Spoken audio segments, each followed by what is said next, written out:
ام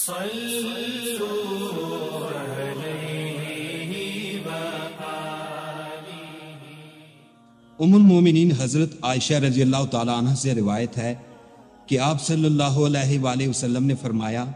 کہ حارث بن حشام نامی ایک شخص نے نبی کریم صلی اللہ علیہ وآلہ وسلم سے سوال کیا تھا کہ یا رسول اللہ، آپ پر وحی کیسے نازل ہوتی ہے؟ آپ صلی اللہ علیہ وآلہ وسلم نے فرمایا کہ وحی نازل ہوتے وقت کبھی مجھ کو گھنٹی کی سی آواز محسوس ہوتی ہے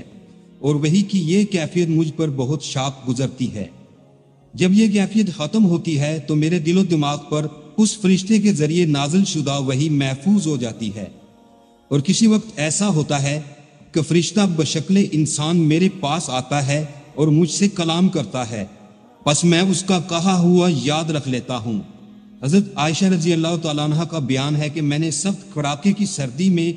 نبی کریم صلی اللہ علیہ وآلہ وسلم کو دیکھا ہے کہ آپ پر وحی نازل ہوئی، اور جب اس کا سلسلہ موقوف ہوا تو آپ صلی اللہ علیہ وآلہ وسلم کی پیشانی پسینے سے شرابور تھی۔